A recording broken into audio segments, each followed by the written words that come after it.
Jack Sparrow va rencontrer le fils de Will Turner, Henry, qui aura besoin de son aide pour trouver le trident de Poséidon, qui peut défaire toutes les malédictions existantes dans le monde. Jack en aura même besoin car un ancien capitaine du nom de Salazar voudra se venger de lui. C'est un mort-vivant.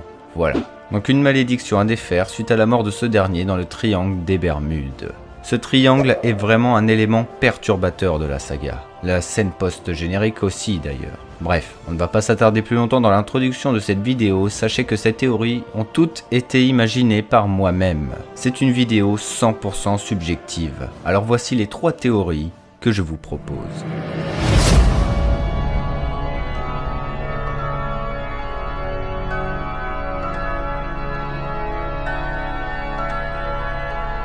David Jones est de retour, c'est un fait. Si vous êtes resté après les crédits de fin de film, vous avez forcément vu la scène où Will Turner dort profondément aux côtés de sa bien-aimée Elizabeth Swann. Cependant, un être entre dans la pièce, un être plutôt familier. Cela réveille Will et tout d'un coup, la scène nous répond avec le vrai réveil de Will ayant fait un cauchemar. Cependant, la caméra descend et montre des petits coquillages. Cette scène n'est pas là par hasard et questionne énormément de choses. Tout d'abord, l'être entrant dans la pièce est bien évidemment David Jones, l'ancien capitaine du Hollandais volant, auquel Will a pris la place. Son thème est même joué à la fin quand les coquillages sont filmés. Ceci annonce son retour pour les prochains opus de Pirates des Caraïbes. Alors voilà, l'objet du débat est ce fameux trident, rompant toutes les malédictions, même celles du Hollandais volant, d'après ce que nous montre le film. Ceci va d'ailleurs perturber grandement les films, mais nous en parlerons plus tard. Pour vous rappeler, le capitaine du Hollandais volant doit s'arracher le cœur et l'enfermer dans un coffre, et est condamné à errer sur les mers et ne peut revenir que sur Terre une fois tous les 10 ans, car il a pour mission de guider les âmes des marins défunts vers l'au-delà. Cependant, voilà, c'est une mission et non une malédiction. La malédiction est la forme tentaculaire de David Jones. Mais comment cela se fait-il qu'il soit encore sous cette forme, malgré le trident ? Il faut savoir que cette malédiction est créée de l'amour d'un marin et d'une déesse. Bien évidemment, je parle de Calypso, déesse des mers qui fut libérée lors du 3e film. Cependant, nous parlons d'une déesse, la déesse qui contrôle les mers des Caraïbes et du monde. C'est Calypso qui a donné la mission de guider les âmes à David Jones. Et c'est une mission capitale qui ne peut être rompue par le trident de Poséidon. Même si Poséidon est un dieu des mers, cette mission est capitale dans le monde de Pirates des Caraïbes. Le Hollandais volant doit toujours avoir un capitaine. Cependant, Will est libéré du navire fantôme et n'a plus à s'occuper de cette mission. Cependant, personne n'a tué Will, donc cela voudrait dire que David Jones a été ressuscité par Calypso pour mener à bien cette mission de base. Il lui a prêté allégeance autrefois et fidélité par amour. Cette scène post-générique est un réel fanservice et pourrait nous raconter que David Jones soit revenu certainement prendre la clé du coffre où il y a le cœur de Will pendant son sommeil. Les coquillages filmés par terre avec le thème de David Jones nous annoncent son retour, c'est sûr. Le prochain film tournera donc autour de David Jones certainement. Pour expliquer sa forme tentaculaire qui normalement aurait dû s'arrêter suite à la destruction du trident de Poséidon. La réponse serait que Calypso est la déesse des mers des Caraïbes. Le Hollandais volant est d'ailleurs la mission qu'elle a donnée à David Jones. Elle est au même titre que Poséidon, dieu des océans. Ce n'est pas une malédiction comme les autres.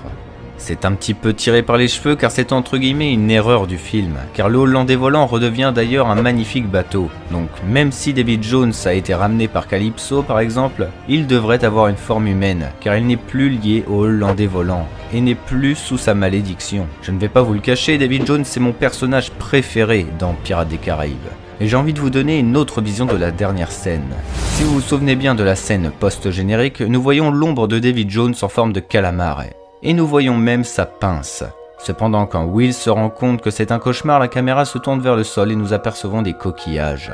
Ce passage pourrait réellement symboliser la fin de la malédiction du Hollandais volant. Le cauchemar montrant que David Jones revient reprendre sa place de capitaine, car le navire fantôme doit toujours avoir un capitaine. Mais que le réveil de Will avec les coquillages par terre confirme et scelle cette malédiction maintenant détruite par le trident. Les coquillages décollés seraient soit une trace du passage de David Jones, soit qu'ils se sont tout simplement décollés de lui pour dire qu'il retrouve sa forme humaine suite à la fin de la malédiction. Cette hypothèse est tout de même probable, mais étant un fan de David Jones, si Disney a décidé de le montrer à la fin, c'est qu'il doit être revenu. Et c'est ce que je pense sincèrement. David Jones serait certainement ramené pour accomplir la mission de guider les âmes vers l'au-delà, mais sous forme humaine, qu'il pourrait enfin vivre normalement, et non plus comme un esclave du bateau. Pour finir, il faut savoir que Jack a dit qu'il avait rendez-vous au bout des mers, donc possiblement un rapport avec le bout du monde, comme énoncé dans le 3e opus avec l'antre de Davy Jones. Mais nous allons en reparler dans les prochaines théories. Cette théorie est un petit peu fouillie, je m'en excuse, mais j'ai tellement réfléchi sur ce passage. Je voulais vraiment le traiter sous tous les angles.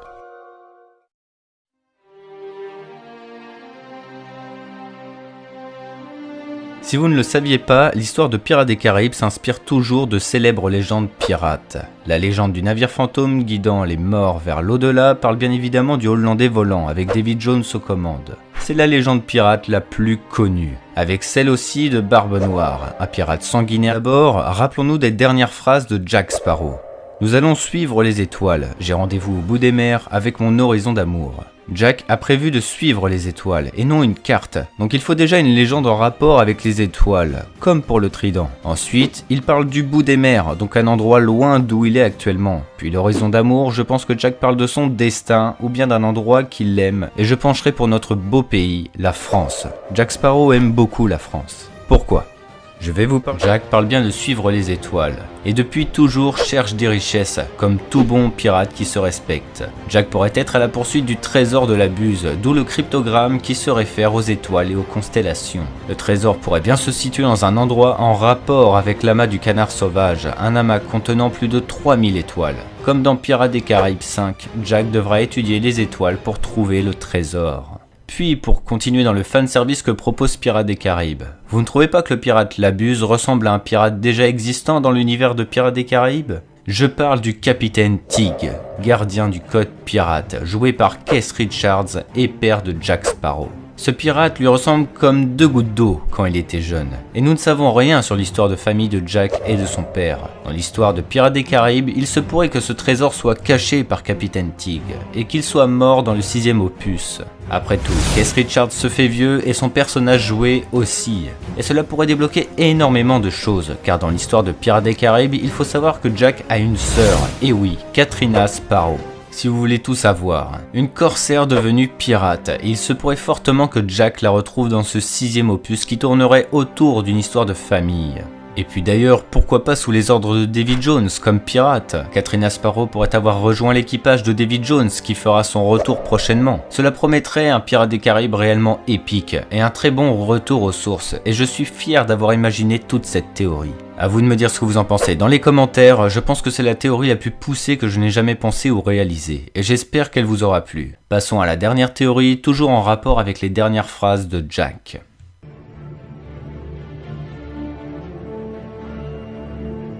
Nous allons suivre les étoiles, j'ai rendez-vous au bout des mers avec mon horizon d'amour. Voici les dernières phrases de Jack Sparrow lors du 5e opus de Pirates des Caraïbes. Et que pourraient bien vouloir dire ces phrases ?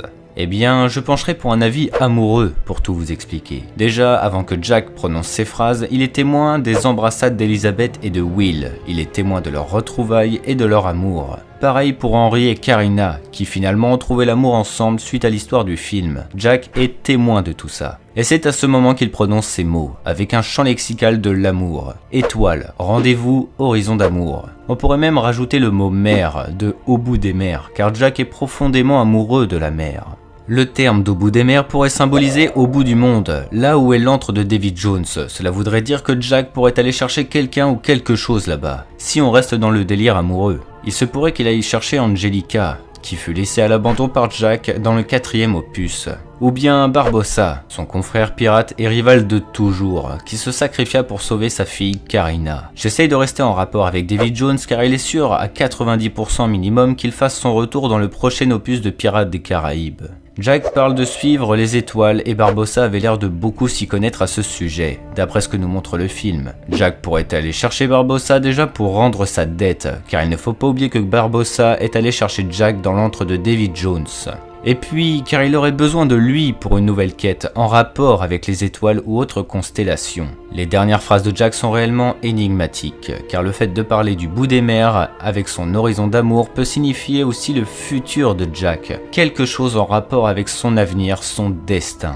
Le fait de retrouver Angelica dans l'au-delà, si elle est morte évidemment ce n'est pas sûr, est une possibilité qu'il ne faut pas négliger. Angelica possède des liens avec Jack, des liens amoureux. Il se pourrait même qu'elle ait donné naissance d'un enfant qui serait de Jack. Après tout, Will a un fils avec Elizabeth, même Barbossa a maintenant une fille. Il est fortement possible que Jack ait une descendance dans les prochains films. Il ne faut pas oublier que maintenant toutes les malédictions ont été rompues par la destruction du Trident. Donc les pirates des Caraïbes avec des hommes poissons ou morts-vivants et j'en passe sont terminés. Vous m'envoyez navré, mais c'est ce que Disney nous laisse penser. Je vous remercie en tout cas d'avoir suivi cette vidéo et j'espère que mes théories vous auront plu.